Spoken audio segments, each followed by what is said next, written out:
Bueno, yo también quiero expresar un saludo a cada una de las personas que están presentes y también a aquellos que nos están siguiendo en línea, que no han podido llegar, a veces la lluvia, bueno, aquí es así, llueve y todo el mundo,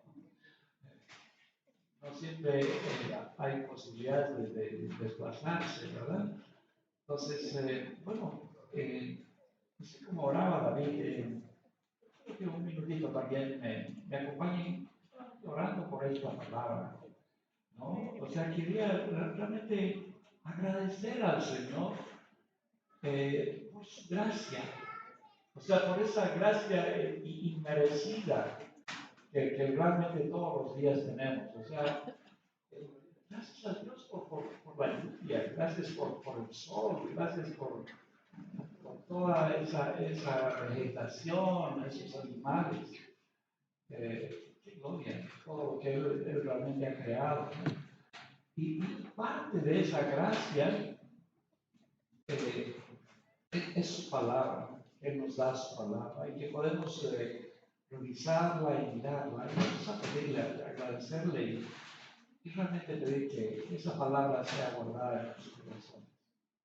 Padre, queremos darte gracias juntos, por todo esto, Señor, por esa gracia inmerecida tuya, Señor, sobre justos y sobre injustos, Señor, tú eres bueno, tú eres bondadoso, Señor. Y tú nos has dado tu palabra, nos has dejado todo esto como un tesoro, Señor. Te pido que ahora tú la abras para nosotros y también que podamos guardarla en nuestros corazones y ponerla por obra. Señor, ayúdanos, tú mueve nuestros corazones para hacer aquello. Padre, en el nombre de Jesús oramos, por favor. Muchas gracias. Gracias, Señor. Amén. Bueno, el título que le he dado a esta enseñanza es el desafío de hacer la voluntad de Dios en medio de su iglesia. El desafío de hacer la voluntad de Dios en medio de la iglesia. La porción bíblica que ahora vamos a ver está en Hechos 20, 36 y vamos a ver hasta el 21, 16. Y bueno, todo este tiempo hemos estado estudiando Hechos de los Apóstoles. Y cada porción está como concatenada, como ligada con la otra. Y a veces para comprender una porción necesitamos ver lo que pasaba antes, recordar, ¿no? Para poder tener claro aquello. Y eso es lo que vamos a hacer ahora. Pero también esta porción nos da una ventana. Ya cuando digo una ventana es, nos permite ver, ¿no? La vida y obra de los primeros cristianos, ¿no? Para que podamos aprender de ellos, ¿no? En este versículo en particular, vamos a ver el compañerismo cristiano o la comunión, ¿no? O sea, cuando hablamos de compañerismo, comuniones juntos en la palabra del Señor, ¿no? Y también la forma en que enfrentamos sus problemas como comunidad, o sea, así en medio de la iglesia. Esta porción nos va a permitir eso. Bueno, a manera de proposición, o sea, recuerden esta frase, o sea, busquemos como iglesia hacer la voluntad del Señor, que nos dio ejemplo al dar su vida por nuestra redención. Bueno, esta porción está estructurada en 3 puntos. El primero es un poco más largo y los otros puntos finales son más pequeñitos, pero en el primer punto vamos a ver desde el 20:36 al 21:12. Y en esta parte se nombra el valor del compañerismo cristiano. Y luego nos vamos a ir al punto 2, que es ya comenzando en el versículo 21, desde el 13 al 14, el costo de servir al Señor. Y en el punto 3 vamos a ver del 21, 14 al 16, obedeciendo la voluntad del Señor. Bueno, entremos pues a ese primer punto, ¿no? El versículo 20, 36, el valor del compañerismo cristiano. David ha tocado algo de eso la semana pasada, ¿verdad? Pero repasamos estos últimos versos y voy a leerlos. Verso 36, Hechos 20, 36. Dice, cuando terminó de hablar, se arrodilló y oró con todos ellos. Y comenzaron a llorar desconsoladamente y abrazando a Pablo lo besaban. Verso 38, afligidos especialmente por la palabra que había dicho, de que no volverían a ver su rostro, y lo acompañaron hasta el barco. Ya, otra vez una ventana preciosa de lo que estaba ocurriendo en ese momento, ¿no? David la semana pasada nos habló ya y nos ilustró esta parte, ¿no? de la despedida en Mileto, donde el apóstol Pablo nos estaba encomendando a Dios y a la palabra de su gracia, que es poderosa para edificar y darles herencia entre los santificados, y también les estaba mandando a estos ancianos de la iglesia, ya estos responsables, estos pastores de las diferentes iglesias que se habían juntado ahí, que cuidaran sus vidas y puntualizaban del rebaño del Señor, ¿no? O sea, es el rebaño de Dios, son las ovejas de Dios. Y bueno, había caminado con ellos por 3 años y ahora iba a ir a Jerusalén y no le iban a ver más. Eso es lo que estaba él participando, ¿verdad? Lo que se puede percibir acá es que vemos el compañerismo tan profundo, ¿no? Al despedirse. Estaban juntos de rodillas ahí en la playa, expresándole su amor a su pastor y a su maestro, ¿no? Llorando, besándolo y abrazándolo. Bueno, Dios nos conceda, y digo, eso es algo que hay que hacer, que hay que construirlo, ¿verdad? Formar una comunidad donde las relaciones de amistad sean tan profundas como las que vemos en estos primeros hermanos.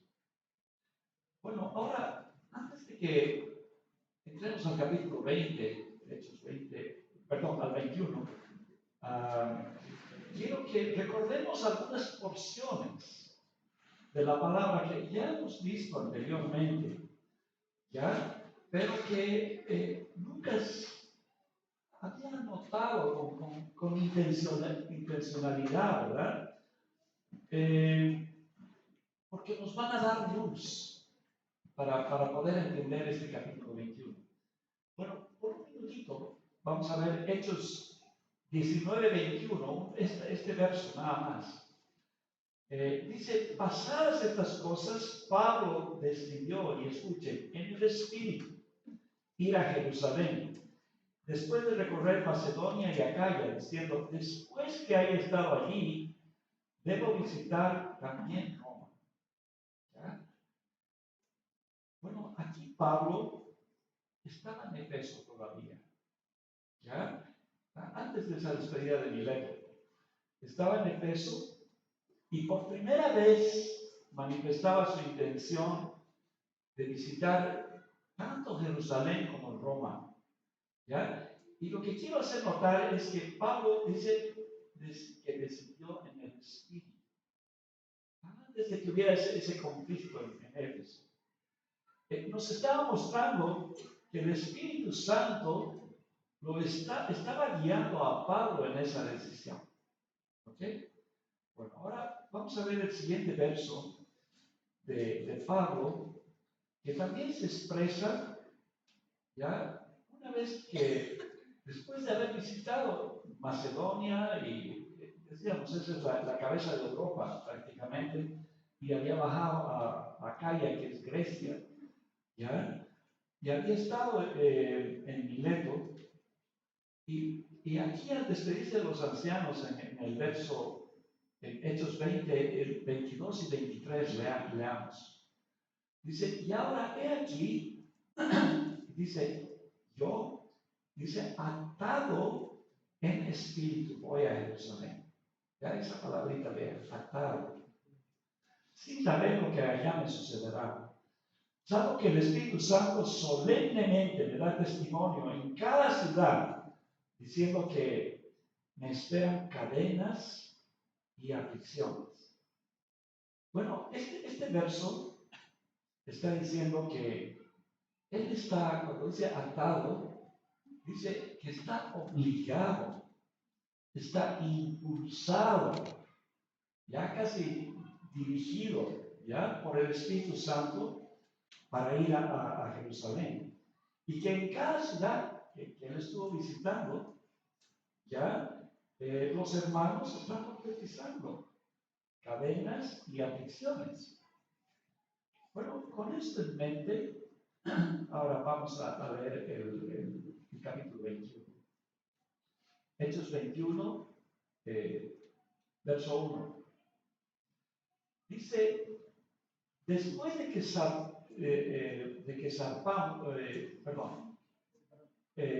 después de separarnos de ellos, zarpamos y fuimos con rumbo directo a Cos. Y al día siguiente a Rodas y aquí a Pátara. Bueno, hasta aquí vemos un barco costero, ¿ya? Que hace 3 paradas y luego van a tomar otro barco. Vamos al verso 2. Dice, o sea, habían parado 3 puertos simplemente. Y ahora vamos al verso 2 y dice, y encontrando un barco que partía para Fenicia, subimos a bordo y nos hicimos a la vela. Cuando avistamos Chipre, dejándola a la izquierda, navegamos hacia Siria y desembarcamos en Tiro, porque la nave había de dejar cargamento allí. ¿Ya? Bueno, allí se produce el primer desembarco en Tiro, donde Pablo y sus acompañantes comparten con la iglesia en esta ciudad. ¿Ya? Vamos a ver ahora los versos 4 al 6. Dice, después de hallar a los discípulos, nos quedamos allí 7 días y ellos le decían a Pablo, por el Espíritu, que no fuera a Jerusalén. Y pasados aquellos días partimos y emprendimos nuestro viaje, mientras que todos ellos con sus mujeres y hijos nos acompañaban hasta las afueras de la ciudad. Después de arrodillarnos y orar en la playa, nos despedimos unos de otros. Verso 6. Entonces subimos al barco y ellos regresaron a sus hogares.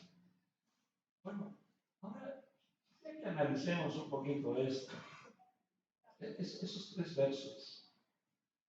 Vemos que en esa iglesia en Tiro, ya estuvimos 7 días disfrutando seguramente de las enseñanzas de Pablo y de la comunión con sus discípulos, ¿verdad? Porque cuando viajaban en grupo, ¿ya?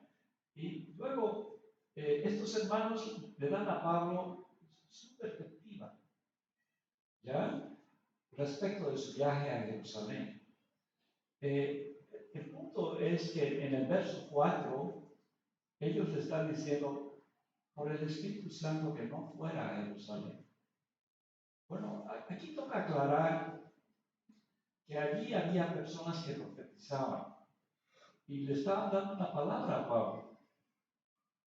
En nuestra iglesia, Gracia Soberana Santa Cruz, somos continuistas, ¿ya? Es decir, que creemos en la vigencia actual de los dones del Espíritu Santo, ¿ya? Hoy en día. Y estos textos también lo muestran, lo refuerzan eso. Pero hay que tener en claro que la profecía en el Nuevo Testamento no es como la profecía o los profetas del Antiguo Testamento. ¿Ya? Para un profeta del Antiguo Testamento, si no se cumplía su profecía, bueno, eso acababa con su vida prácticamente y acababa con su ministerio. O sea, así de radical era, ¿verdad? Entonces, bueno, ahora aquí, para que se aclare un poquito más esto, en la primera carta de Corintios, en el capítulo 14, verso 3, yo les leo, el apóstol Pablo nos enseña que la profecía en la iglesia sirve para edificación, ¿ya? Para exhortación y para consolación. Recuerden esas palabritas: edificación, exhortación, consolación, ¿ya? Y también nos enseña en ese mismo libro, en el Corintios, en el 14:29, que los profetas, dice, hablen 2 o 3 y que los demás juzguen. O sea, eso nos está mostrando, bueno, que esa profecía en el Nuevo Testamento no es infalible, ya como ocurría en el Antiguo Testamento, ¿verdad? Bueno, cuando los profetas en el Antiguo Testamento, varios de ellos estaban profetizando, son cosas que están registradas en la palabra, y son palabra de Dios literalmente, ¿verdad? Pero en el Nuevo Testamento no es así. Ya se nos dice que se dé lugar a la profecía, que se profetice, pero que los demás juzguen esa profecía, ¿ya? Sobre todo juzgarla con relación a la palabra de Dios, ya que no haya contradicción con la palabra de Dios. Bueno, pero lo que podemos valorar aquí es cómo esa iglesia, o sea, esta primera iglesia de Tiro, ¿ya? Estaba preocupada por la vida de Pablo y cómo juntos estaban orando y acompañando a Pablo en esta discusión, ¿no? Al igual que en Mileto. Claro, en Mileto fue con los pastores, con los ancianos de las iglesias. Pero aquí fue toda la iglesia, ¿ya? Y habían hombres, habían mujeres, habían niños en esa playa, despidiéndose de Pablo, así arrodillados y orando. ¿Ah? O sea, no los inspira, queridos. O sea, no nos anima en esa dirección. Yo sé que es un estándar muy alto, ¿ya? Dios nos ayude. Los atletas hacen eso. Pienso que aquí hay algunos atletas. Se ponen una barra alta para poder lograr aquello. Se recuerdan de un récord y tratan de alcanzar aquello. Bueno, este sea nuestra barra. Dios nos ayude, ¿no? Dios nos ayude en esto. Bueno, en el siguiente verso, bueno, ahora vamos a ver el segundo desembarco. Ya ese barco desembarcó en Tiro y no sé si el mismo barco continuó, pero fue hasta el siguiente puerto, ¿ya? Y dice que en el siguiente verso, vemos ese segundo desembarco en el versículo 7. Dice, terminado el viaje desde Tiro, llegamos a Tolemaida. Después de saludar a los hermanos, nos quedamos con ellos un día. Ya ese fue un desembarco pequeño, de un día, ¿ok? Vayan a la ciudad, vuelvan, partimos luego. Y el último desembarco que se da es en Cesarea. Ya Cesarea es un puerto magnífico que Herodes el Grande había construido ahí en la costa de Judea. ¿Ya? Y bueno, desde ahí tocaba como caminamos 100 kilómetros, ya sea caminar o en cabalgaduras, ¿ya? Para llegar a Jerusalén. Pero ahora están desembarcando ya en Cesarea. Y aquí nos vamos a detener un poquito. Vamos al verso 8. ¿Ya? Voy a leer esos versos del 8 al 12 y vamos a irlos analizando uno a uno. Dice verso 8. Al día siguiente partimos y llegamos a Cesarea. Y entrando en casa de Felipe, el evangelista, ¿ya? ¿Cómo serían esos hogares, verdad? Me pongo a pensar en las mujeres, o sea, entra Pablo y una comitiva más, ¿verdad? Ahí a la casa de Felipe. Dice que era uno de los 7 y nos quedamos con él,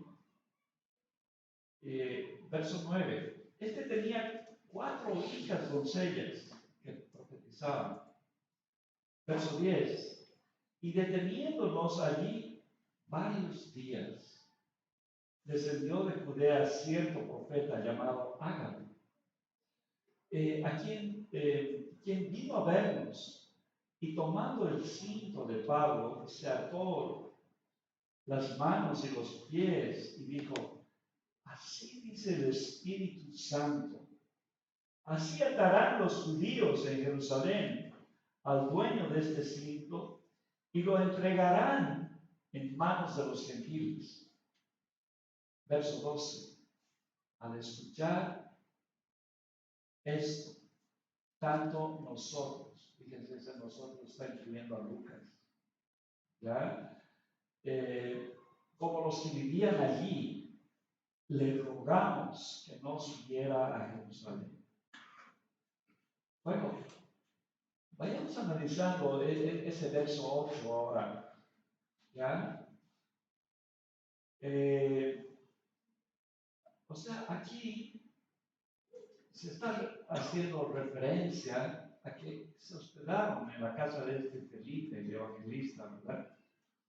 Y que él era un diácono que había sido escogido, como está narrado en Hechos 6, o sea, ahí pueden verlo en abundancia, ¿verdad? Junto con Esteban, ¿no? Eran 7 diáconos que habían sido. Y bueno, la función de estos hombres era cuidar de las viudas en realidad de los judíos griegos, ¿ya? Que habían estado dispersos, que no estaban siendo atendidas.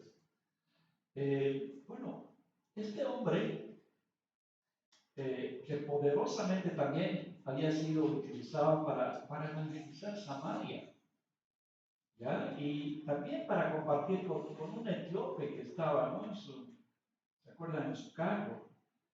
Y ser transportado en el espíritu a otra ciudad, como se narra en el capítulo 8 de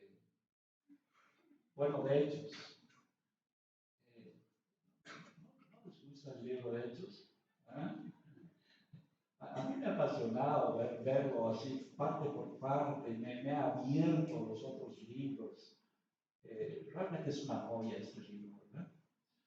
Bueno, aquí probablemente Lucas ya se apartó unos buenos tiempos, ¿no es cierto?, con este hombre, para, con su cuadernito y su pluma ahí, para sacar, bueno, conocer de primera mano todas esas experiencias de Felipe, ¿no? En Samaria y en toda esa costa, en realidad, ¿ya? Bueno, de todo lo que había ocurrido en ese primer tiempo. Bueno, yo me había tomado un cafecito con Felipe, no sé si tomaba un cafecito ahí, creo que no había en ese tiempo. Y le hubiera preguntado por esas aerolíneas de Felipe que te transportan así de un lugar a otro, ¿verdad? Como Felipe fue transportado hasta Soto y allá y continuó predicando, digamos, ¿verdad? Bueno, eh, ahora en el verso 9, nos dice que ya habían pasado los años con este hombre, con este diácono, ¿verdad? Y él tenía cuatro hijas jóvenes ya, y que estas hijas profetizaban. Y bueno, aquí se nos confirma la palabra de Joel y también lo que decíamos respecto a la profecía, ¿verdad? En Joel 2:28 dice, y después de esto derramaré mi espíritu. O sea, esas mujeres habían sido bautizadas con el Espíritu Santo, ¿verdad? Y derramaré mi espíritu sobre toda carne y profetizarán vuestros hijos y vuestras hijas. Está dando lugar a hombres y a mujeres a profetizar, ¿verdad? Bueno, ahora, aquí Lucas no nos hace mayor referencia o comentarios respecto de alguna profecía de las hijas de Felipe, pero sí nos comenta del profeta Ágabo, de él sí nos comenta. Y eso podemos ver, o sea, como estaba en el verso 10 y 11, ¿verdad? La Biblia nos hace referencia a Ágabo. Si otra vez le dan una miradita a Hechos 11, 28 y 29, este profeta, ahí está en Antioquía, realmente él hizo una profecía de que él profetizó una hambruna en toda la tierra, ¿ya? Por eso es que los hermanos de Antioquía enviaron ayuda con Pablo y con Bernabé a los hermanos de Judea también, ¿ya? Entonces, históricamente se dice que eso ocurrió en el tiempo de Claudio, o sea, está marcándolo, o sea, este hombre era un profeta conocido y era cierto en su profecía, ¿verdad? Bueno, pero aquí Ágabo un poquito agarra el estilo de los profetas del Antiguo Testamento, ¿no? Dramatizaban sus profecías.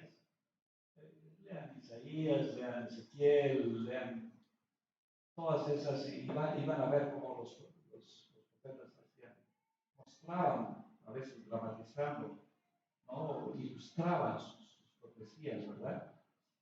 Y él se agarra un cinto, no creo que hace un cinturón, un cinto que dice se amarra los pies y se amarra las manos, ¿verdad? Y ahora lo que quisiera realmente es marcar aquí que esta profecía de Ágabo estaba mostrando que Pablo iba a ser aprisionado, ¿ya?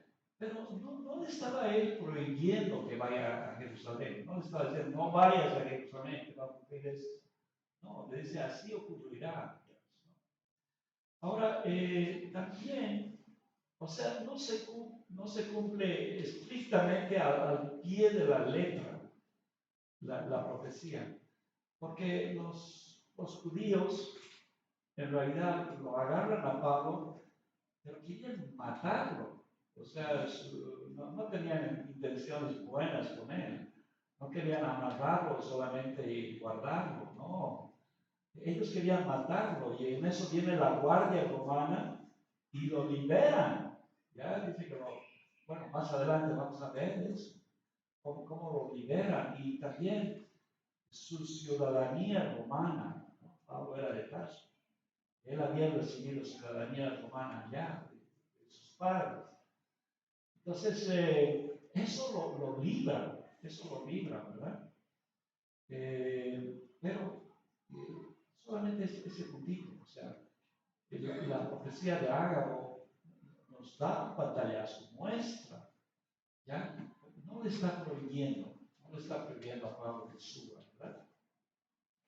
Ahora, bueno, los que en realidad tenían una perspectiva diferente a Pablo eran sus discípulos. Y aquí estamos incluyendo a Lucas, ¿ya? Y también los hermanos de Cesarea, como lo vemos en el verso 12, lo voy a repetir porque se nos puede ir, ¿no? Verso 12, dice, al escuchar esto, tanto nosotros como los que vivían allí, le rogamos que no subiera a Jerusalén. Bueno, Lucas, los de Cesarea, incluyendo Felipe, seguramente le decían, no vayas, ¿ya? Bueno, yo quiero mencionarles que hay momentos en nuestras vidas en que tenemos que tomar decisiones, ¿verdad? Y las decisiones a veces no son fáciles. O sea, las decisiones son complicadas y a veces buscamos ayuda de los hermanos.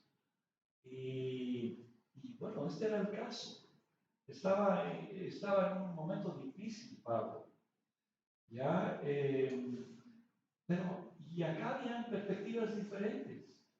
Había una perspectiva de los hermanos en Tiro, había otra perspectiva ahora de los hermanos en Cesarea, ¿verdad? Pero veamos cómo encara Pablo esta decisión ahora. Y ahora recién vamos a ir al punto 2. ¿Ya? El punto 2, vamos a ver los versos 13 y 14, y lo vamos a llamar esto el costo de servir al Señor. ¿Ya?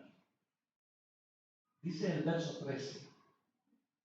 Entonces Pablo respondió, ¿qué hacéis llorando y quebrándome el corazón? Porque listo estoy no solo a ser atado, sino también a morir en Jerusalén por el nombre del Señor. Bueno, Pablo definitivamente estaba siguiendo los pasos de su maestro, ¿verdad? Quien también enfrentó momentos difíciles con sus discípulos cuando subía a Jerusalén para hacer la voluntad del Señor, ¿no? O sea, recuérdense, ha habido momentos difíciles. Y vamos a ver, o sea, Lucas está haciendo un paralelo, nos está mostrando un paralelo, o sea, así como Jesús subió a Jerusalén con sus discípulos, aquí Pablo también con sus discípulos estaba yendo a Jerusalén. Ambos sabían que iban a pasar momentos difíciles adelante, ¿verdad? Bueno, el mismo Lucas, en el Evangelio de Lucas, nos narra lo que pasa con Jesús. Y tal vez, bueno, leamos esa parte, está en Lucas 18, desde el 31 al 34. Dice, tomando aparte a los 12, Jesús les dijo, mirad, subimos a Jerusalén y se cumplirán todas las cosas que están escritas por medio de los profetas acerca del Hijo del Hombre. Pues será entregado a los gentiles y será objeto de burla, afrentado y escupido. Verso 33. Y después de azotarle, le matarán, y al tercer día resucitará. Verso 34. Pero ellos no comprendieron nada de eso. Este dicho les estaba encubierto y no entendían lo que se les decía. ¿Ya? O sea, fíjense, hemos visto ese paralelo, ¿no?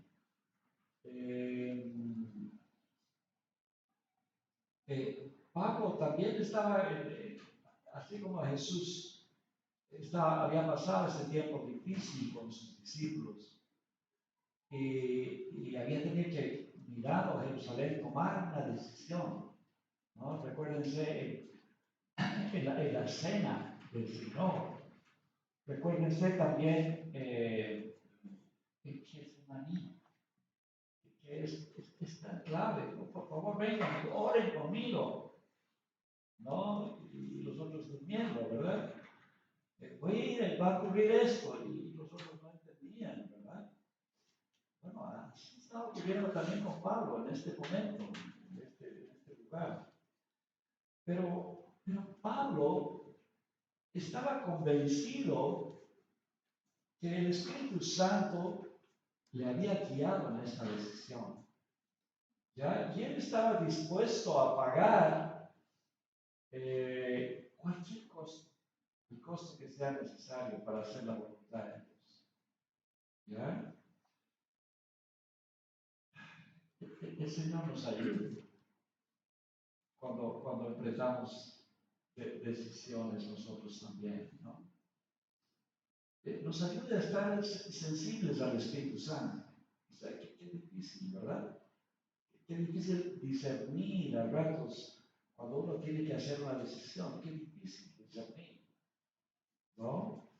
Y también que cuando tengamos que tomar las decisiones, seamos valientes y demos los pasos en fe. Y que sea el Señor obrando, sea el Señor haciendo, que sea Él guiándonos, ¿no? Bueno, verso 14. Dice, como no se dejaba persuadir, nos callamos diciendo que se haga la voluntad del Señor. ¿Ya? O sea, aquí vemos ya una decisión clara y los discípulos de Pablo aceptando esa decisión y diciendo, ok, amén, que se haga la voluntad del Señor, que se haga como Dios realmente quiere, amén. Bueno, con eso ahora nos vamos a ir al último punto 3, versos 21, capítulo 21, desde versos 14 al 16. Dice, bueno, obedeciendo la voluntad del Señor, obedeciendo la voluntad del Señor. Verso 15. Perdón, era 15 o 16.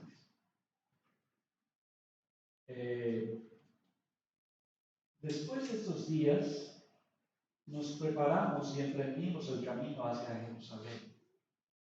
Verso 16. Y nos acompañaban también algunos de los discípulos de Cesarea, quienes nos condujeron a Nasón de Chipre, un antiguo discípulo con quien debíamos hospedarnos.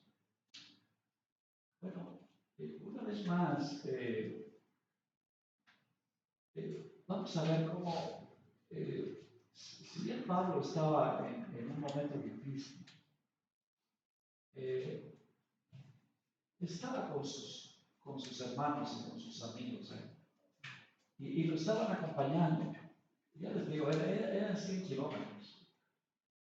A caballo, no sé, en burro, no sé, o caminando, no sé, pero no. Tenían que hacer 100 kilómetros para llegar a Jerusalén, dándole vueltas a las cosas, ¿verdad? Con esa expectativa de que nos espera allá. Y vemos que todo este cuerpo de discípulos lo está acompañando a Pablo en este viaje. Y también vemos el hospedaje. O sea, primero se nos dice que todos estos hermanos se hospedaban en la casa de Felipe. Después hay este hermano Nazón que era de Chipre, ¿no?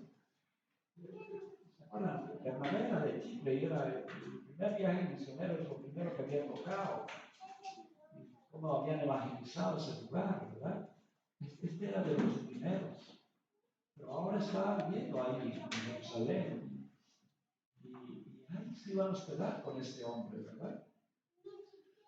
Y bueno, toda esa gente abría sus casas y recibía a los hermanos también. Bueno, ahora un poquito a manera de conclusión de todo esto que hemos venido hablando. O sea, ¿qué podemos rescatar de esta porción?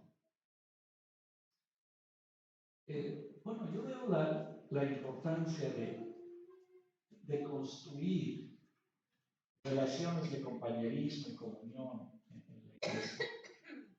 ¿Ya?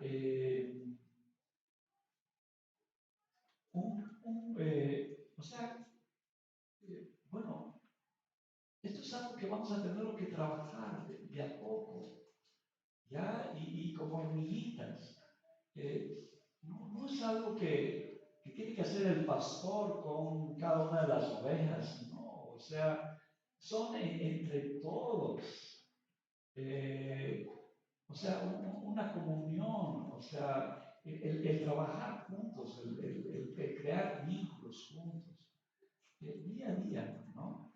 Ahora, aquí vemos un poquito cómo se daba eso. Primero, ellos compartían la palabra del Señor, se juntaban para compartir. También en Hechos 2 vemos eso, que ellos se juntaban para orar, se juntaban para compartir la palabra, ¿verdad? Oraban juntos, expresaban afecto,